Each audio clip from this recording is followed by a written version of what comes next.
mayambu ahanba maktada ikok nona khurumjari ngasisu mayangbi ngehak pothana bagida makta manipuri horror story amamuk buduna laksari horror story asigi mamingna khubak khubi wari asina hingliba amadi laikhidraba kanagumbi amataga marilina jadi aibana wakhalna sakacharaga tabiriba singi naihak pothana bagida makta semjaba warini Haujik mayamda khudol tamjari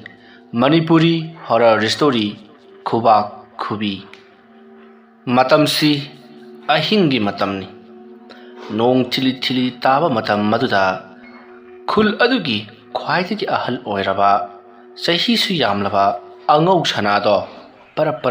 thorakli mahana laklibasi makhoigi maning lerak adudani maning lerak ase hanadi lambi wona leramdi Hingkol sambal oina atuk lerami adubu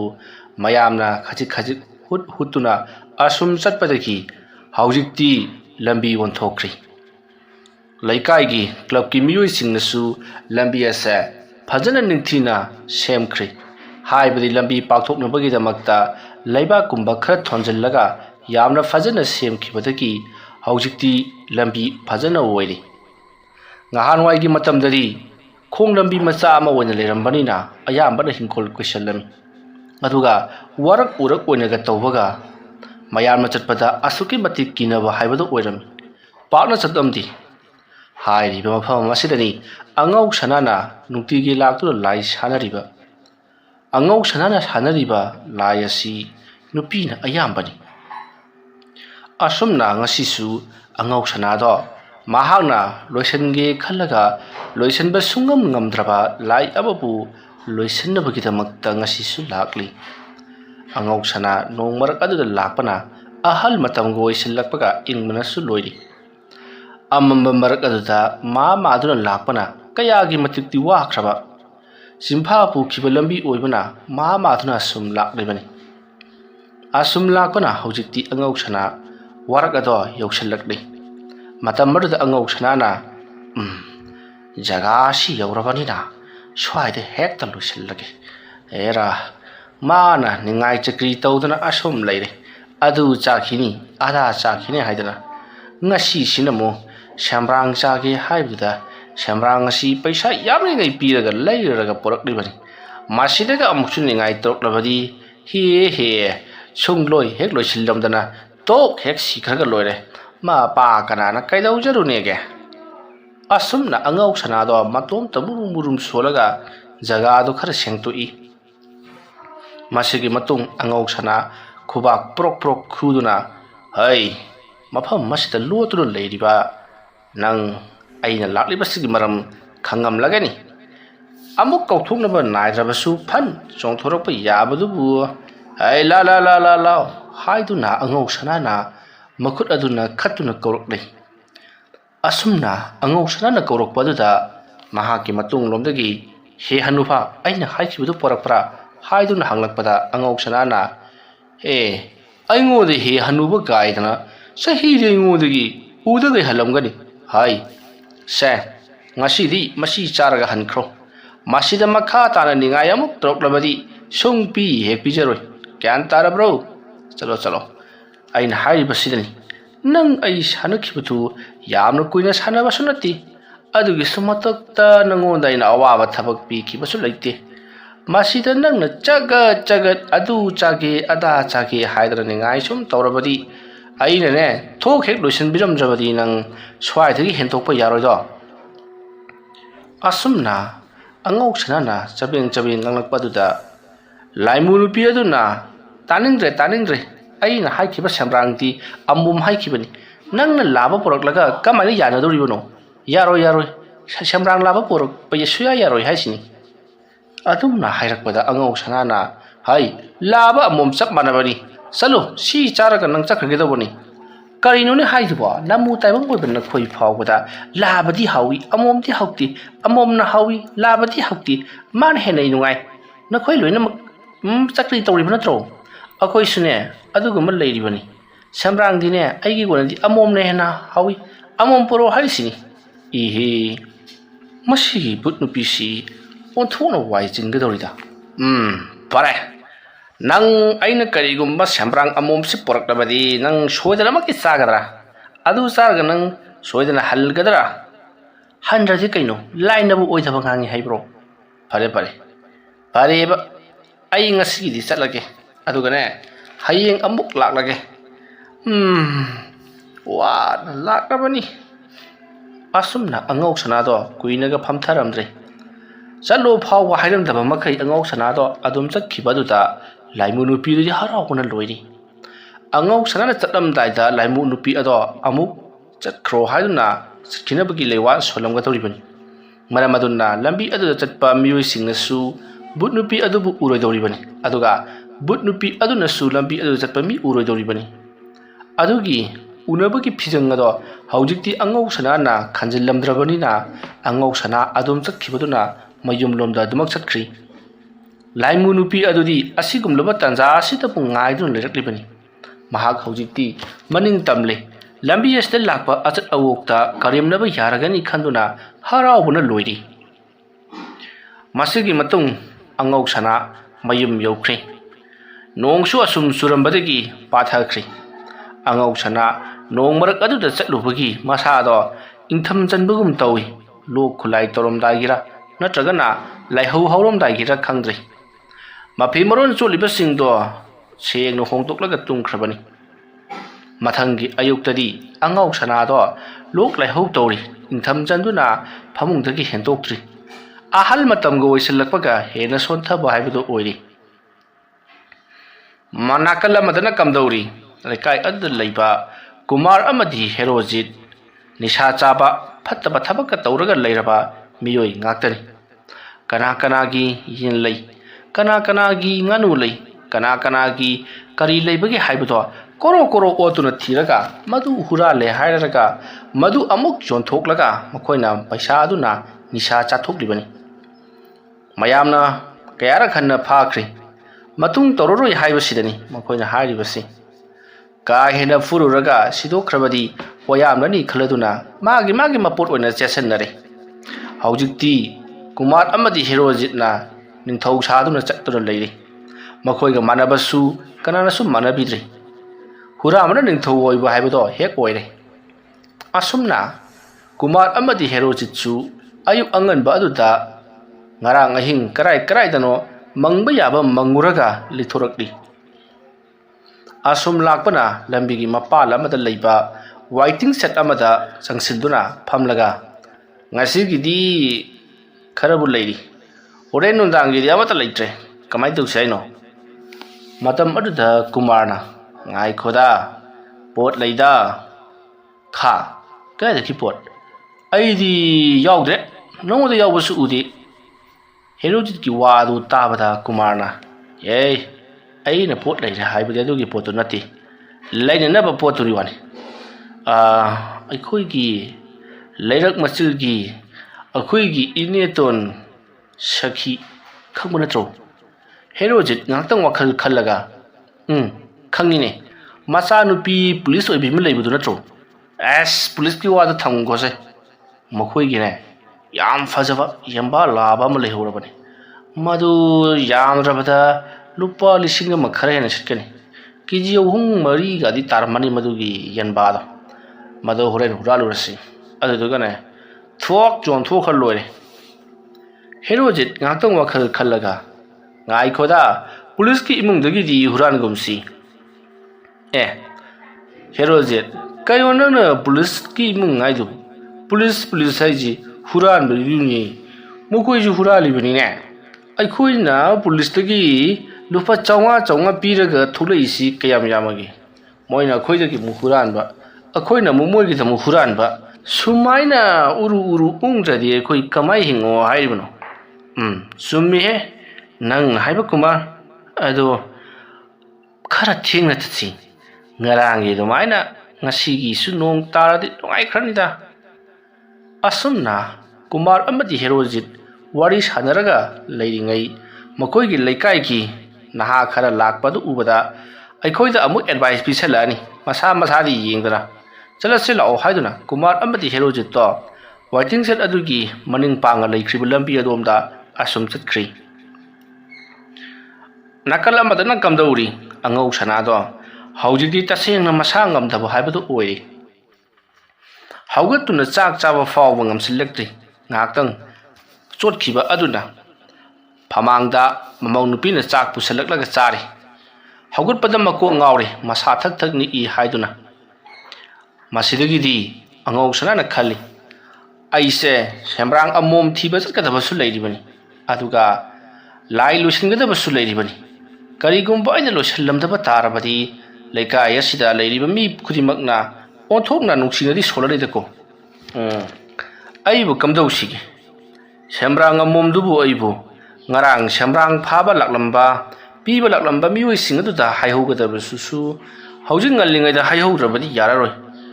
aina sariba saktu ayukki sak oirabadi matamsi thinge takpani hakchanaga hakchang ngamdabane ngasidi lejarasanu hayeng khara ngamaklabadi hayeng oina amuk loisanba haibaduni asumna angauksana do ngasi nomoni ni di laido namsin sarajanu mathang masa khara nungairakla kanda oina loisanlagi khaladuna leithokle matamdi asum haukibana numidang waramge matam oirakle ngarangi nonghogdu tawduri nongmangba horakle nongsu amuk makup tai amuksu hangi asumna tawringai kumar amati herojit to ngasidi makhone yen huran gi hainariba imung adugi akoibada kocha chatuna leiribani tanja ama yenglaga horan karigumba khanaraklabadi karom maikai de senba karom maikai da khara saphaba haido yengshillibani masigi matung kumar amadi herojit uwa tani yengone makoigi yumgi thongal da chenthoroklabadi mina phanabasu yai makoigi yumsina awang olaga sarbanina makoigi yumgidi se sobnakan se nongpoklom thang maikai romda chenthoroklabasu yararoi aduna nongchup thamba maikai romda chenthoroklaba aduduga makoigi maning phawraga laklaga makoigi maning lerakse sidai sida oina chatlaba adu oidi yarni ne ha ngai khuda herojit nangi dubu isoi sunatro maning lerakti makoigi nongpok thangbo nai maikai da leibani ne ha kamai towa ai makoigi yumgi di nongchupse makha chinge aduduga makoigi yumgi awang hairagadi nongpok chinge ngawrabra karino chumini adudi makoigi yumgina awang makha adagi mayamgi janabidana nongpok sumaina oina tawtare adu amabu ori makoigi maning lerakto makoigi hairagana mamang lerak tare herojit nang ngangosima yarase law ai wa haigese sigi lerakse sita sumchakrasi aduga somge nakanda leiriba se sigi hingol se farga chakraga makoigi yengondo adum tarabani ardagi adum lobu yani makoigi imungdo tumbu tumkhrabadi mina kawulambaga amada tathabani yani nongkha kana taslapa matang ma ngairaga adum huralasi asumna kumar amadi herojit wa tanaraba matung ahingi matam oirakpa ngaiduna thengjillakpa ngaiduna leiri matamdi asum haukibana ahingi matam oirakle angau sanado ngasidi chatlaroi haiduna adumak tumka leithokle nakal amadana mahana sanaramliba lainupi ado khuba khubini mahana khuba khuduna mibu laknaribani warak aduda tungduna haujikti arakpa mi makai khuba khudun laknari matam aduda kumar amadi herojit su lambi aduda chatlaga yenu huran ge haiduna leirambado mayamna karino ngasigi lerka sidi arapadagi khubak prok khubagi makhol ama hek tai kana lai khurumliba jano haiduna hek ngangna raga chatkhibadu makhoisu tahauribani mi lummaga leiramdana haidana makhoisu ipa pakhali pakhalasu pakhatna makhoi tumina sumlakli matamada kumarna hai section chatluko kariguma minaga phakhrabadi ibani handa mukti loi club na ne last warning tha khrabani handa mukti khoi gi khong singse thudik laga ne bora da hapsal laga turena langthani haibani herojit na hera mogi da tu ngaktani kashu to usunga moitabada moina khoi halati moi mai jel lejen asum na ngang na lakpana makhoi na chang ga dori ba hingkhol gi lambi phawraga yengon jogudori ba jaga to yoksin ga da ba khara wali madu yongnu ba chatke harakati wapal maraki lambi adu phawraga chatka dori mai asum changsil lakpana makhoina karigumba amabu lambi gi matai amata mushin buna leplaga leiri badu uri madu ubada kumarna leire he ha leirabo herojit na hairak padu da kumarna mu hey aina leire haibadi mi ma leire haibani se somda lumuse asumna kachil amada changsil laga lumi mata maruda sorok mapan da leiriba mushin buba saktam maduda kumarna asidi leirisi uraba masin mi male ma chakhiba ngasi adom na hairak pada herojit na mi mandi da asidi mi ne bo sang wanga jo kumarna hai akhole kai se mi awang ba yam leibani adu weram gani matam ru de herojit na adu di mi ra lai ra yengsi haiduna nung thomjaluri adom nung thomu bada ikhang khangau duna haudik le ramba busin mu ba wangjing wangba saktam ma do swai mangkhri kumarna sakhrmali ni herojit na sakhrmali haudik ling warak lom da changkhiba do moi asum warak ki wangodi oiba jani asumna hainaraga makhoi parap changsilakli mata maduda makoina chaliba lambi adugi mapal da hauriba wapal marak adudagi khuba prok khuri kumarna khuba khurisi ngasai moina haina ki mi du oiraba jala kumarna makhoi chumna lakpa saraga karano khuba ka khujul adana nangri ba gaiduro nungno thomaktana ba namit paini herojit na mukhumi hoine mi ustrini gaidana chongsallaga neladi ai wina tuni do kumar do herojit ki wahai aduta sabas aduni dana nupi thokpa haisidi law sasilo asam na makoina chatpa saraga wa chabing ngangduna chai adubu kanam ta karim ta hairakti kumarna hera hojiki khuba khubudo wa ta khaina gi makol wara male law hingol sobda le sasilo asumna kumar amadi herojit migi hingkhol to phawraga lakli asum lakpana makoina pot hurang ga toriba yen hurang ga toriba yengo leiriba adugi maikai yogadaba migi kolik phingpham adomda tumin changsilakli uchinna yengo leiriba jaga ado yorokli yengol do mamin uri makoi gi yumgi yena khada thaliba blap adugi musi na yoriba mangal adudani yengona leiriba do matam maduda kumarna balap ngaliba sidi kamdo uchi haibano haiduna herojit ta hangi matam maduda herojit na ngalinge nungai dorimi amambada marga ka dodino angan baba tap parga lori yamba haibidu bu kraino asum na hanglakpada kumarna laore tu asida leirene kullisu udro adumna kumar amadi herojit changsilapudu yendo korok leng bahorokli matam maduda kumarna pantharano sasat pharo hairakpadagi herojit na hoi hei haiduna yengon adugi maningom thangba saruk khara thudekli asumna thudeklaba matungda yenado phanaba honabada makhon jamna hori phadrat lauri yamna sukana su khongli adumna koka tawduna khonglakpa aduda yumgi imungda leibasing tarabara karino makhoi sing thong hangkhibagi makhol tai makhol tabada herojit na yenado sat chingthoklaga mahake furti yomsalaga chasilo haiduna mangak samado khongoktana ba haiduna paisali aduga maneng lom phawduna chelakli adumna chelakpada makoi ki tunglomda kanagumba kharasu yengduna lehobagum kumarna phawi matamaruda herojit na lao haiduna chelakpada makoi animakto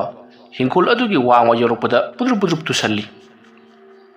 masigi matung kumarna yendo sirani mokta kana paisalibido hairakpada herojit na sat thadui yendo bui sige ga torom mako kada phadrak tadun leiramli herojit na sirabun nangbu haidun nikpada amuk gyan taklaba kaino yendo mang thekalakli kumarna siramlabadi ibani boni injang hawraga toknida herojit na injang hawbudi nisha hawna phatro kumarna sumini do sasilo akoi bune yengnaga lehobra kaino matawi nungwega kapaklabadi ne thundaga palati yam nai haibani herojit na thunda panba lari ne nangandaga palabadi bungo maina chak putok tawi haibani sasilo nangdi am khangina thainaga nongmanaga palakpro Mangarak bankri. Asumna anido ngangna lakpada kubak prok kurukpada Kumarna. Kubayam kuning brabune, apa ipona taraktan nami paini. Hero jitna, maya si dialogue sone handi. Adum na makoi anina ngangna lakpada makoi anigi matungda kanhagumba ama inarakpagum surot launa inarakli. Kumar amadi hero jit kanano matungdi inarakli basina haiduna sap manana tungdi yengtui. Adubu kana amata leramdi. Makoi anina kana su leitini haiduna leitoropudadi makoi gi mamangda mushin muna ngasai ukiba saktam mado leiramli. Madu ubada Kumarna kanano nangdi kanano ha hero jinasu nambu kanano haidun hang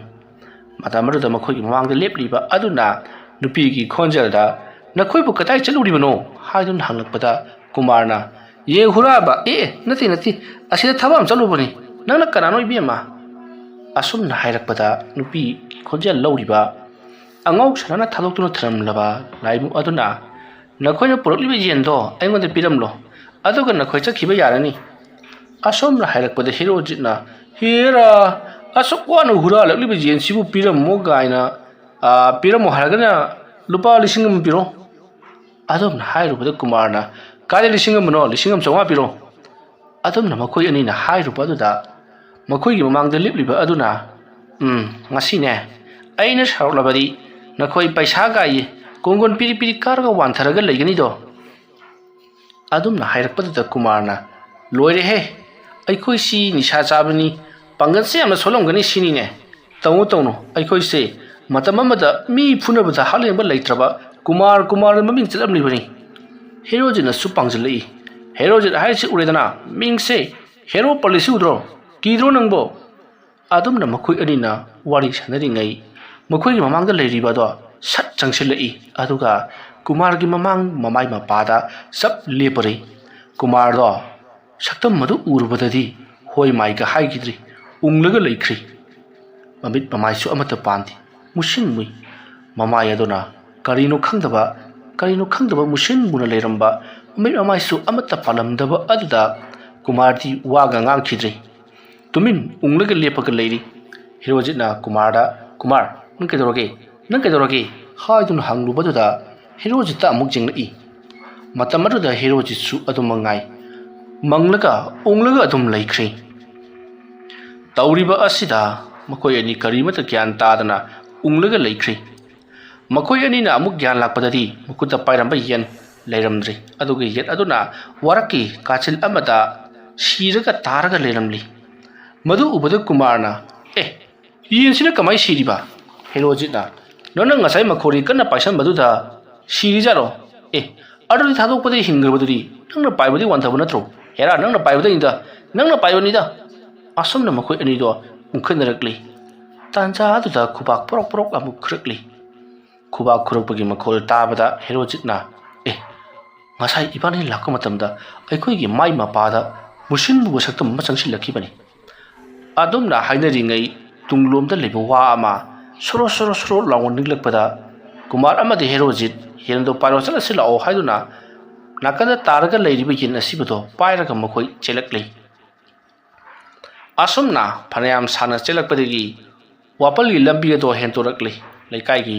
lampak jorokli yen asibado pairaga sibu kedokse haibano langthokrasiro hairakpada hero jitna ngai khoda thunglaga chathoksi matamada Kumarna thungunaba thau thum paisabu leirabro hero jitna paisa leitragana yairaga saba taredana asumna makoi ani do yendu puduna chakri masumna tawduna ahing aduma haujinkri mathangi no ngalakli mathamaduda angauksana do hakchang khara nungaire haiduna tapna haugalai adubu makok yamna ngawman khibana mahak adumak hipthari masigi matung khara sajen tawraga ayuki pung mapan muk taba adwaida angauksana do haugalakli masigi matung mahak masa mau sengdoklaga mangonda tumina phamlaga leiri ayuki chak chakho muk charaga sembrang amum thirudaba yadi khaladuna leiri bani matam maduda angauksana na ngarang di madu aina chakthak pibidrabanina सोदना सावरमलागनी से अईना चंगसलुबदा पायरगा लंगथोरकप्रा करिनो असमना वखल खल्लगा लेरी नाकल अमदना Kumar अमति हेरोजित मखोइना ngarang huran khibai jenado mapu khangnarakpadagi mukoi anisu mayamna phagani haidon tanarakpada koilot lotlaga lakpada angau sana hoigi yumgi sumang pharuga lai matam maduda angau sana na makoi anigi matungda musinnuba mami ma inakhribaduda angau sana hais angang ani si kaino ma toina aigi sahum ma phangi adumna khaladuna hai nabani kaidagi no sitata law hairakpada Kumar अमदी हेरोजितना अखोय हारकदगे तानरए अदुगी चिलकलिबनी अदुमना हायरकपदा अंगौ सनाना चिलाव चिलाव चिलाव कनाना तानरलिबा अई तौगेसे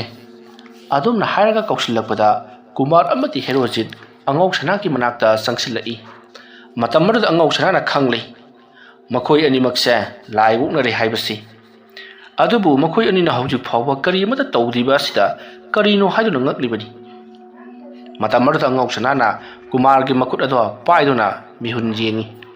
मतमदुदा अंगौ सनाना खंगले ओंगरिबा license महागना सानरंबा वापंद लेहौबा लाइ नुपी अदुनी हाइबसी मतमदुदा अंगौ सनाना हाय नखोइबु वरक लंबी रोमदा ngaraanga chi chatubro हेरोजिना होय चलुई अखोइना येलम हुरान जरकपनी अदुबु बुट नुपी मथुलगा अदुम चाखरे अंगौ सनाना ओ मागे चकथाक फंख्रब वावरे मदुद कुमारना करी हाइब इपु मागे चकथाक फंख्रे हाइबु करिनो हाय नखोइना ngarang उरिबदो बुटनिने बुट नाबानिना हिंगलगा लाक्लिबसी यामना फरबनी पो मदुगी बुटो यामना साथीबनी मादिने सेकता सगायरगा हेक्ता सासनबनी आ नखोइसु लाइदो ओकनबा यावरबनिना होरे नुमेदांगदी अखोइ पुन्ना चटलगा लाइदु लोइसनदबा याररोय ओनथोकपनिदा कोइबो कुमारना हेरा लाइ सानबद इपुना सानरगा अखोइना केदोबगी लोइसनगदोरिबनो आ खंजदि हेरोजित चसिलाओ आई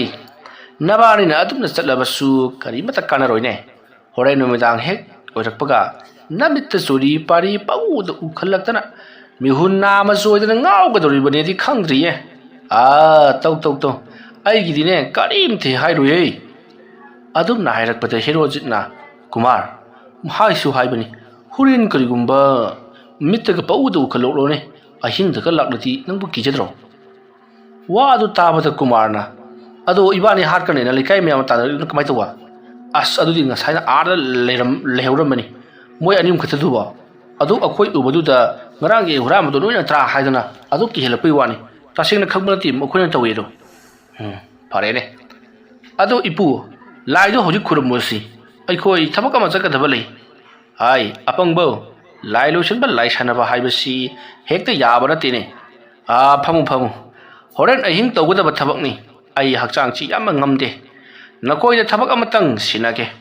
थबक असी नखोयना पांगथोकलबदी आइने नखोयदा यामलबा पैसा पीगदौरिबनी ए इपु लुपा क्या पीगदोइनो आ लुपा लिसिंग यांखै पीब तारेबो नबानिगी कुमंगा कुमंगा ए इपु कै थबकनो अखोय होइ सकेसे अदि इपुगी पोक फोयो हारिब्रो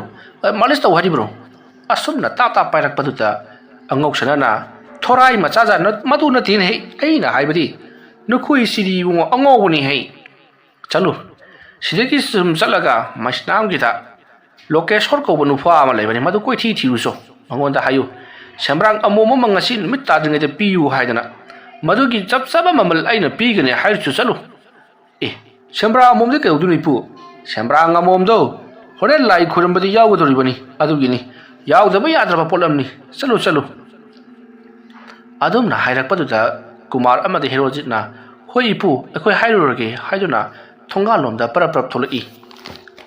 मियोइ खर लापदुदा मखोइदी इपा पाखतुना चेंगे तौई अदुबु मखोइ हेंतोकलगा अदुम चटख्री कुमार अमदे हेरोजित इस अखोइदी अखोइ तानरकपोइ निंगुनी असुमना खलगा खरा चटपा हरकपदा हेरोजितना हाय सेमरांगदुदी लेबम खंगिने अखोइगिने इमा होइगी मपामददिने मयाम लेबनी अदुदौनि चलसी अखोइ लेकाइदा थिरुरबदी ngसाइदगी अखोइबु फारनबा तानरिबा सिंगदुनाने अदुम फागरानी अखोइ इमागी मपाम चलबदी कनामतरा करिमता हाइरोय अदुदौनि चलसिलो अदुमना हाइरकपदुता कुमार अमदी हेरोजितो यानरदुना मखोइ अनि पुन्ना लाक्ले ꯑꯗꯨꯒ ꯃꯈꯣꯏꯅ ꯈꯟꯅꯔꯤꯕꯁꯤ ꯑꯉꯥꯎ ꯁꯅꯥꯗꯅ ꯍꯧꯖꯤꯛꯀꯤ ꯂꯣꯀꯦꯁꯣꯔ ꯍꯥꯏꯔꯤꯕ ꯅꯨꯄꯥ ꯑꯗꯨꯗꯒꯤ ꯂꯩꯔꯛꯄꯅꯤ, ꯄꯩꯁꯥ ꯌꯥꯝꯅ ꯇꯥꯡꯉꯤ ꯍꯥꯏꯗꯨꯅ ꯄꯩꯁꯥ ꯂꯧꯊꯣꯛꯁꯤ ꯍꯥꯏꯅꯔꯤꯕꯅꯤ꯫ ꯑꯁꯨꯝꯅ ꯍꯥꯏꯅꯔꯗꯨꯅ ꯅꯨꯃꯤꯠ ꯇꯥꯗ꯭ꯔꯤꯉꯩꯒꯤ ꯃꯅꯨꯡꯗ ꯀꯨꯃꯥꯔ ꯑꯃꯗꯤ ꯍꯦꯔꯣꯖꯤꯠꯅ ꯀꯣꯏꯊꯤ ꯊꯤꯗꯨꯅ ꯁꯦꯝꯕ꯭ꯔꯥꯡ ꯑꯃ ꯄꯣꯔꯛꯂꯤ꯫ ꯑꯁꯨꯝꯅ ꯁꯦꯝꯕ꯭ꯔꯥꯡ ꯑꯗꯣ ꯅꯨꯡꯊꯤꯜꯒꯤ ꯄꯨꯡ 2:30 ꯇꯥꯕ ꯑꯗꯨꯋꯥꯏꯗ ꯄꯣꯔꯛꯇꯨꯅ ꯑꯉꯧ ꯁꯅꯥꯗ ꯄꯤꯔꯒ ꯃꯁꯦ ꯑꯣꯟꯊꯣꯛꯅ ꯇꯥꯡꯈ꯭ꯔꯦ, ꯂꯨꯄꯥ 3,000 ꯄꯤ ꯍꯥꯏꯔꯨꯕꯗ ꯑꯉꯧ ꯁꯅꯥꯅ ꯊꯣꯔꯥꯏ ꯃꯆꯥ ꯅꯈꯣꯏꯅ ꯄꯣꯔꯛꯂꯤꯕꯁꯤꯗꯤ ꯂꯥꯕꯅꯤꯅꯦ, ꯂꯥꯕꯒꯤ ꯂꯥꯕ ꯉꯥꯛꯇ, ꯆꯠꯂꯨ ꯑꯃꯣꯝ ꯄꯣꯔꯛꯎ ꯆꯠꯂꯨ, ꯑꯃꯣꯝ ꯄꯣꯔꯛꯎ 10,000 ꯄꯤꯒꯦ ꯆꯠꯂꯨ꯫ ꯑꯁꯨꯝꯅ ꯍꯥꯏꯔꯛꯄꯗ ꯀꯃꯥꯏꯅ ꯂꯥꯕ ꯑꯃꯣꯝ ꯈꯪꯒꯗꯧꯔꯤꯕꯅꯣ ꯍꯥꯏꯗꯨꯅ ꯍꯪꯉꯤ꯫ ꯑꯉꯧ ꯁꯅꯥꯅ ꯑꯩꯁꯨ ꯈꯪꯗꯦ, 5-6 ꯍꯦꯛ ꯄꯣꯔꯛꯎ꯫ ꯑꯗꯨꯝꯅ ꯍꯥꯏꯔꯛꯄꯗ ꯀꯨꯃꯥꯔ ꯑꯃꯗꯤ ꯍꯦꯔꯣꯖꯤꯠ ꯃꯊꯥ ꯁꯥꯅ ꯑꯃꯨꯛ ꯆꯠꯈ꯭ꯔꯤ꯫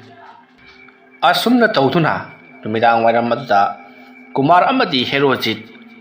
ꯑꯃꯥꯏꯕ ꯑꯉꯧ ꯁꯅꯥꯅ ꯍꯥꯏꯔꯤꯕ ꯁꯦꯝꯕ꯭ꯔꯥꯡ ꯑꯗꯨꯃꯛ 4-5 ꯄꯨꯗꯨꯅ ꯂꯥꯛꯂꯦ꯫ ꯑꯉꯧ ꯁꯅꯥꯅ ꯁꯤ ꯑꯣꯏꯔꯗꯤ ꯌꯥꯔꯅꯤ ꯍꯥꯏꯗꯨꯅ ꯌꯥꯝꯅ ꯍꯔꯥꯎꯔꯤ꯫ ꯃꯁꯤꯒꯤ ꯃꯇꯨꯡ ꯃꯇꯝ ꯑꯗꯨ ꯍꯧꯈ꯭ꯔꯕꯗ ꯑꯍꯤꯡꯒꯤ ꯃꯇꯝ ꯑꯣꯏꯔꯛꯄꯗꯣ ꯀꯨꯃꯥꯔ, ꯍꯦꯔꯣꯖꯤꯠ ꯑꯃꯗꯤ ꯑꯉꯧ ꯁꯅꯥ ꯃꯈꯣꯏ ꯑꯍꯨꯝ ꯉꯥꯏꯗꯨꯅ ꯂꯩꯔꯤ꯫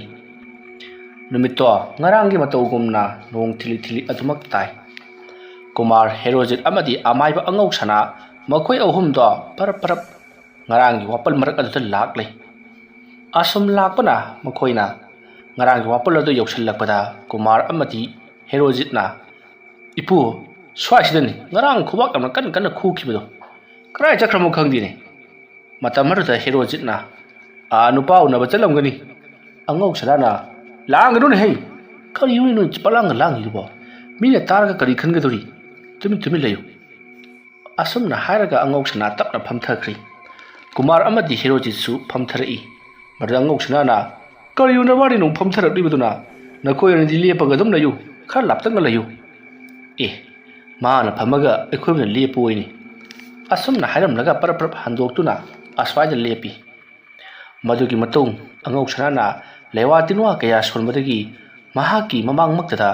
ꯀꯨꯃꯥꯔ ꯑꯃꯗꯤ ꯍꯦꯔꯣꯖꯤꯠꯅ ꯉꯔꯥꯡ ꯎꯈꯤꯕ ꯁꯛꯇꯝ ꯑꯗꯣ ꯆꯣꯡꯊꯣꯔꯛꯂꯤ꯫ ꯃꯗꯨ ꯎꯔꯨꯕꯗ ꯀꯨꯃꯥꯔ ꯑꯃꯗꯤ ꯍꯦꯔꯣꯖꯤꯠꯅ ꯃꯥꯅꯦ ꯃꯥꯅꯦ ꯃꯁꯤꯅꯦ ꯉꯔꯥꯡꯒꯤꯗꯣ ꯍꯥꯏꯗꯨꯅ ꯂꯥꯎꯔꯛꯄꯗ ꯑꯉꯧ ꯁꯅꯥꯅ ꯀꯔꯤꯕꯣ ꯍꯥꯏꯗꯨꯅ ꯃꯍꯥꯛꯁꯨ ꯐ꯭ꯔꯪ ꯐ꯭ꯔꯪ ꯍꯦꯛ ꯆꯣꯡꯗꯨꯅ ꯆꯦꯟꯊꯣꯔꯛꯏ꯫ ꯑꯗꯨꯒ ꯀꯨꯃꯥꯔꯅ ꯉꯔꯥꯡꯒꯤ ꯚꯨꯠ ꯅꯨꯄꯤꯗꯣ ꯑꯁꯤꯁꯤꯅꯤ ꯏꯄꯨ ꯍꯥꯏꯔꯛꯄꯗ ꯑꯉꯧ ꯁꯅꯥꯅ ꯊꯣꯔꯥꯏ ꯃꯆꯥꯗ ꯅꯈꯣꯏ ꯆꯠꯂꯨ, ꯑꯩ ꯊꯕꯛ ꯂꯣꯏꯔꯒ ꯅꯪ ꯀꯧꯔꯛꯀꯦ ꯆꯠꯂꯨ꯫ ꯑꯁꯨꯝꯅ ꯇꯥꯟꯊꯣꯔꯛꯈꯤ꯫ ꯀꯨꯃꯥꯔ ꯑꯃꯗꯤ ꯍꯦꯔꯣꯖꯤꯠꯅ ꯑꯩꯈꯣꯏꯒꯤ ꯂꯥꯏ ꯈꯨꯔꯨꯝꯕꯤꯅꯦꯗꯅ ꯑꯍꯤꯡꯁꯤꯗ ꯑꯩꯈꯣꯏꯕꯨ ꯄꯣꯔꯛꯂꯦ, ꯑꯗꯨꯗꯨꯒ ꯑꯩꯈꯣꯏꯕꯨ ꯑꯃꯨꯛ ꯇꯥꯜꯂꯤꯅꯤ, ꯃꯁꯤꯒꯤ ꯑꯍꯜ ꯑꯁꯤꯕꯨ ꯃꯀꯣꯛ ꯌꯥꯝꯅ ꯆꯥꯛꯄꯖꯥꯠꯅꯤꯗ꯫ ꯉꯔꯪ ꯋꯥꯔꯤ ꯁꯥꯟꯅꯔꯒ ꯂꯩꯔꯤ꯫ ꯑꯉꯧ ꯁꯅꯥꯅ ꯍꯦꯔꯥ ꯑꯐꯤꯡ ꯑꯐꯥꯏ ꯍꯦꯛ ꯍꯧꯍꯜꯂꯗꯅ ꯅꯪ ꯉꯁꯤꯗꯤꯅꯦ ꯆꯠꯇꯕ ꯁꯨꯡꯌꯥ ꯌꯥꯔꯣꯏ, ꯁꯤꯗꯒꯤ ꯀꯔꯝꯕ ꯅꯪꯅ ꯆꯥꯅꯤꯡꯉꯤꯁꯦ ꯍꯥꯏꯔꯣ꯫ ꯑꯗꯨꯝꯅ ꯍꯥꯏꯔꯛꯄꯗ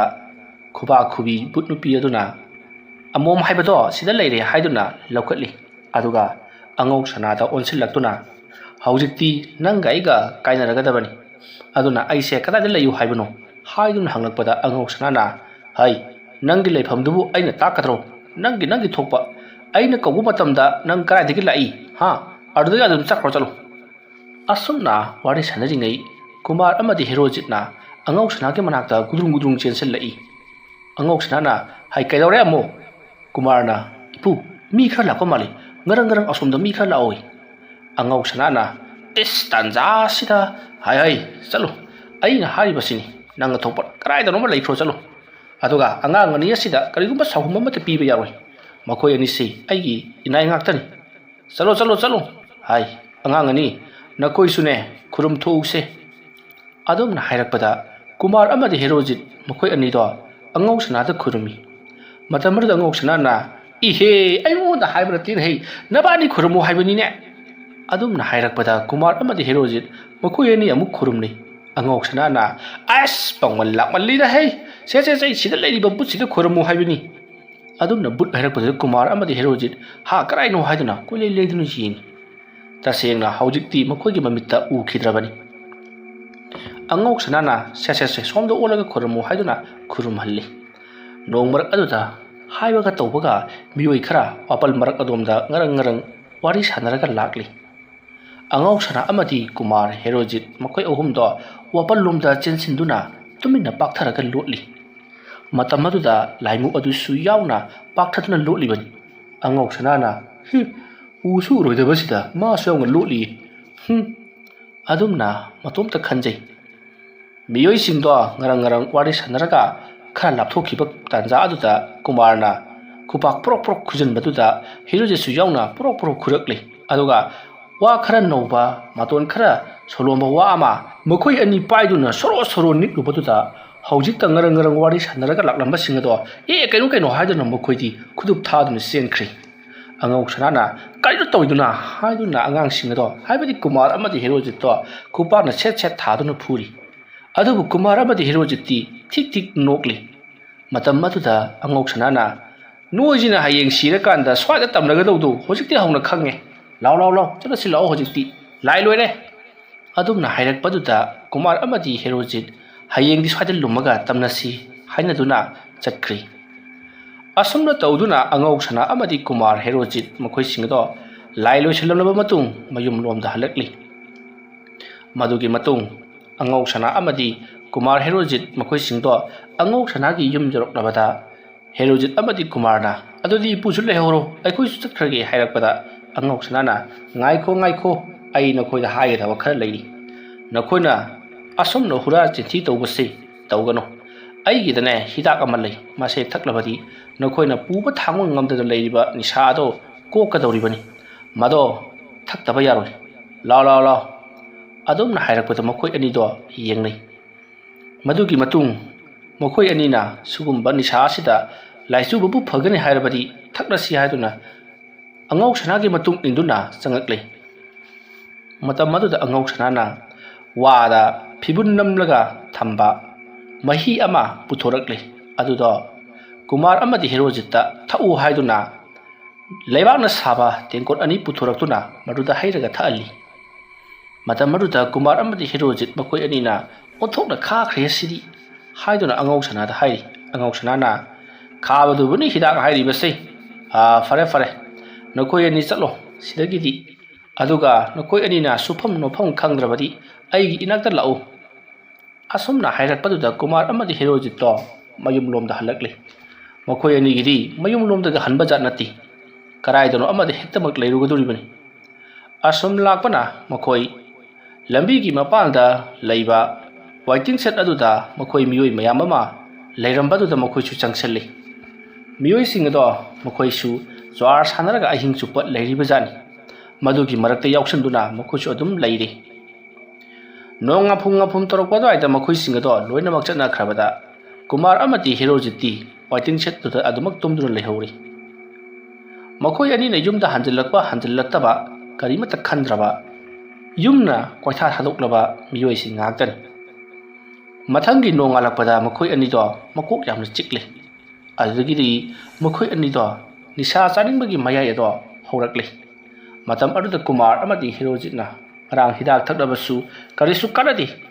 ꯑꯩꯈꯣꯏ ꯍꯧꯖꯤꯛ ꯍꯧꯔꯛꯂꯦ ꯀꯥꯏꯗ ꯄꯩꯁꯥꯅ ꯆꯥꯒꯗꯧꯔꯤꯕꯅꯣ ꯍꯥꯏꯗꯨꯅ ꯃꯈꯣꯏ ꯑꯅꯤꯗꯣ ꯈꯣꯔꯣ ꯈꯣꯠꯇꯨꯅ ꯂꯩꯔꯤꯉꯩ ꯃꯇꯝ ꯑꯗꯨꯗ ꯃꯈꯣꯏ ꯑꯅꯤꯒꯤ ꯃꯁꯥꯁꯦ ꯍꯧꯖꯤꯛꯇ ꯆꯔꯥꯡꯅꯔꯝꯕ ꯅꯤꯁꯥꯒꯤ ꯆꯥꯅꯤꯡꯕꯒꯤ ꯏꯍꯨꯜ ꯑꯃ ꯐꯥꯎꯔꯛꯂꯝꯕꯗꯣ ꯇꯞꯅ ꯑꯃꯨꯛ ꯍꯟꯊꯔꯛꯂꯤ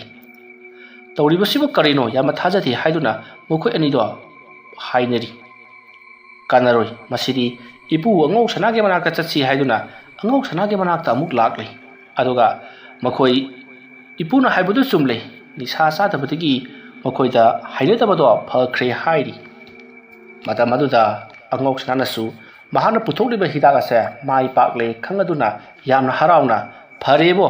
ꯅꯕꯥꯅꯤꯅ ꯑꯩꯒꯤ ꯂꯥꯏ ꯂꯣꯏꯁꯟꯕꯗꯁꯨ ꯃꯇꯦꯡ ꯄꯥꯡꯉꯦ ꯑꯗꯨꯒ ꯍꯤꯗꯥꯛ ꯑꯗꯨ ꯇꯦꯁ ꯇꯧꯕꯗꯁꯨ ꯅꯈꯣꯏꯅ ꯃꯇꯦꯡ ꯌꯥꯝꯅ ꯄꯥꯡꯕꯤꯔꯦ ꯑꯗꯨꯅ ꯁꯦ ꯍꯤꯗꯥꯛꯁꯦ ꯅꯈꯣꯏꯅ ꯌꯣꯜꯂꯣ ꯃꯗꯨꯗꯒꯤ ꯐꯪꯂꯛꯄ ꯄꯩꯁꯥ ꯑꯗꯨꯅ ꯑꯩꯈꯣꯏ ꯑꯍꯨꯝ ꯌꯦꯟꯅꯔꯁꯤ ꯁꯔꯨꯛ ꯈꯔ ꯑꯩꯉꯣꯟꯗ ꯈꯤꯇꯪ ꯈꯥꯏꯔꯣ ꯑꯇꯩꯗꯤ ꯂꯣꯏꯅ ꯐꯪꯖꯔꯣ ꯑꯗꯨꯝꯅ ꯍꯥꯏꯔꯛꯄꯗꯨꯗ ꯍꯤꯗꯥꯛ ꯑꯗꯣ ꯑꯉꯧ ꯁꯅꯥꯅ ꯇꯥꯛꯇꯨꯅ ꯍꯦꯛꯍꯜꯂꯨꯔꯒ ꯀꯨꯃꯥꯔ ꯑꯃꯗꯤ ꯍꯤꯔꯣꯖꯤꯠꯅ ꯇꯧꯗꯨꯅ ꯑꯉꯧ ꯁꯅꯥꯅ ꯇꯥꯛꯄꯤꯗꯨꯅ ꯍꯤꯗꯥꯛ ꯑꯗꯨ ꯁꯦꯝꯃꯤ ꯑꯗꯨꯒ ꯍꯤꯗꯥꯛ ꯑꯗꯣ ꯌꯣꯟꯕ ꯆꯠꯂꯤ ꯑꯁꯨꯝꯅ ꯌꯣꯜꯂꯛꯄꯗꯒꯤ ꯀꯨꯃꯥꯔ ꯑꯃꯗꯤ ꯍꯤꯔꯣꯖꯤꯠꯀꯤ ꯍꯤꯗꯥꯛ ꯑꯗꯣ ꯀꯥꯟꯅꯩ ꯐꯩ ꯈꯪꯂꯗꯨꯅ ꯃꯊꯪ ꯂꯩꯔꯛꯇꯨꯅ ꯃꯈꯣꯏꯁꯨ ꯃꯗꯨꯅ ꯁꯦꯟꯗꯥꯟ ꯂꯝꯕꯤ ꯑꯣꯏꯖꯗꯨꯅ ꯃꯈꯣꯏ ꯏꯪ ꯇꯞꯄ ꯋꯥꯈꯜ ꯇꯥꯕ ꯄꯨꯟꯁꯤ ꯃꯍꯤꯡ ꯑꯃꯗ ꯂꯩꯈꯤ ꯋꯥꯔꯤ ꯑꯁꯤ ꯃꯇꯥꯡ ꯑꯁ꯭ꯋꯥꯏꯗ ꯂꯣꯏꯁꯤꯟꯖꯔꯤ ꯑꯩꯅ ꯋꯥꯔꯤ ꯑꯁꯤ ꯄꯥꯊꯣꯛꯆꯔꯛꯄ ꯃꯇꯝꯗ ꯁꯣꯏꯈꯤ ꯂꯥꯟꯈꯤꯕ ꯌꯥꯎꯔꯕꯁꯨ ꯇꯥꯕꯤꯔꯤꯕ ꯄꯨꯝꯅꯃꯛꯅ ꯄꯨꯛꯆꯦꯜ ꯆꯥꯎꯅ ꯉꯥꯛꯄꯤꯒꯅꯤ ꯄꯨꯝꯅꯃꯛꯄꯨ ꯑꯔꯣꯏꯕꯗ ꯑꯃꯨꯛꯀ ꯍꯟꯅ ꯈꯨꯔꯨꯝꯖꯔꯤ